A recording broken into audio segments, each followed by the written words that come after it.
오늘의 정책 키워드 탑3 시간입니다. 3월 25일 정치면을 장식한 뉴스는 무엇이었는지 첫 번째 키워드부터 만나보시죠.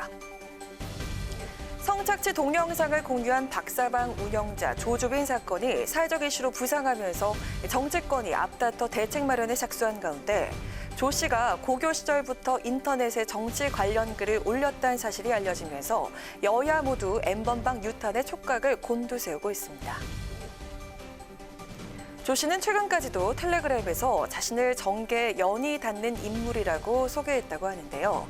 이에 여야는 혹시 모를 상황에 대비해 조 씨가 당과 관련이 있는지를 조사하고 있는 것으로 알려졌습니다. 한때 조 씨가 박근혜 전 대통령과 미래통합당의 전신인 새누리당의 지지자였다는 제보가 있어서 통합당이 발칵 뒤집히기도 했는데요. 통합당 관계자는 확인한 결과 조 씨는 보수 성향 인터넷 커뮤니티에서 활동한 것으로 알고 있을 뿐 당과의 연결고리는 없다며 그가 과거에 쓴 인터넷 글 때문에 당이 영향을 받는 일은 없었으면 좋겠다고 밝혔습니다. 한편 보수 성향의 인터넷 커뮤니티에서는 조 씨가 좌파다라는 게시물이 계속 올라오기도 했는데요. 이에 대해 민주당 관계자는 대학 시절 세월호 사건을 취재하고 박 전 대통령 탄핵에 찬성한 것은 민주당과 관련이 없다고 선을 그었습니다.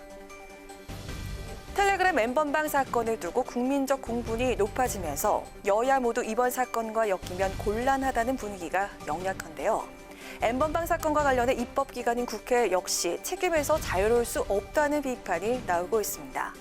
지금 정치권이 할 일은 N번방 유탄 걱정이 아니라 관련된 법들을 상세하게 살펴서 다시는 이런 일이 재발하지 않도록 하는 것임을 잊지 말아야겠습니다. 이어서 오늘의 두 번째 정치 키워드입니다. 미래통합당이 김종인 전 더불어민주당 비상대책위원회 대표의 영입을 다시 타진하고 있는 것으로 알려졌습니다. 이에 김 전 대표 통합당 선대위에 합류할 가능성은 100분의 1이라고 밝혔는데요. 100분의 1, 1%라는 일말의 변수는 남아있다는 뜻일까요? 황교안 대표, 한 차례 무산된 김종인 카드가 다시 검토되느냐는 기자들의 질문에 무산된 바 없다, 논의 과정에 있었던 것이라며 문재인 정권과 싸워 이기기 위해 필요한 모든 인력이 함께해서 시너지 효과를 내야 한다고 답했는데요. 박형준 공동선대대책위원장도 오늘 한 언론과의 통화에서 김종인 영입에 대해서 의논 중이라며 열어놓고 이야기를 하고 있지만 아직 결정된 것은 아무것도 없다고 덧붙였습니다. 이에 김종인 전 대표 한 언론과의 통화에서 통합당 선대위 합류 가능성은 지금으로선 100분의 1이라고 말했는데요. 김 전 대표가 미래통합당 선대위 합류에 부정적인 생각을 갖고 있지만 100분의 1, 즉 1%라는 일말의 변수는 있다는 입장을 밝힌 것으로 해석되고 있습니다. 김종인 카드가 불발된 지 열흘도 되지 않아 다시 영입설에 불씨를 피우고 있는 통합당. 경제 민주화의 상징이자 중도층을 끌어올 열쇠로 김 전 대표를 놓칠 수 없는 카드로 보고 있다는 해석이 나오는데요. 과연 김종인 전 대표는 어떤 행보를 보일까요? 마지막으로 세 번째 오늘의 정치 키워드입니다. 대구 수성갑에 출마한 더불어민주당 김부겸 의원의 사무실에 문재인 대통령을 비난하는 쪽지와 계란이 투척되는 일이 벌어졌습니다. 김 의원은 오늘 자신의 페이스북에 날계란 투척을 받은 선거 사무실의 풍경과 이를 치우는 관계자들의 모습이 담긴 사진을 올리면서 증오의 정치에 맞서서 통합의 정치를 펴겠다고 밝혔습니다.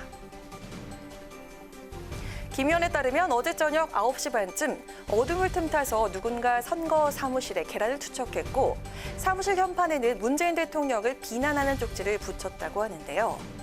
김 의원은 대구에서 치르는 네 번째 선거인데 이런 일은 처음이라며 늦은 밤에 그것도 사람이 일하고 있는 사무실에 계란을 던진 거는 폭력이라고 밝혔습니다. 이어 안 그래도 코로나 때문에 시민들이 2달 이상의 두려움과 긴장에 쌓여 있는데 그런 대구에서 폭력을 행사하기 시작하면 이 민심을 어떻게 하자는 말이냐고 되묻기도 했습니다. 또한 김 의원은 경찰에 신고했지만 처벌 의사가 없다는 점을 언급했는데요. 이를 크게 벌이지는 않겠다. 저까지 흥분해 대구 시민들께 걱정을 끼쳐서는 안 되기 때문이라며 대신 앞으로 계란을 던지려거든 비겁하게 한밤중에 던지지 말고 자신에게 던지라고 강조했습니다.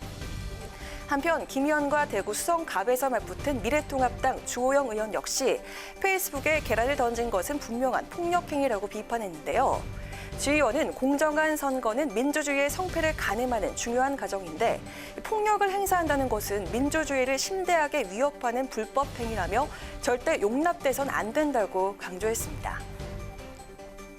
네, 대구 수성갑은요, 총선 최대 격전지 중에 한 곳이기도 한데요. 더불어민주당 김부겸 의원과 미래통합당 주호영 의원, 현역 의원이자 4선 중진 의원들이 맞대결을 펼치는 이번 수성갑의 최후의 승자는 누가 될지 관심이 모아지고 있습니다. 이상 오늘의 정치 키워드 탑3였습니다.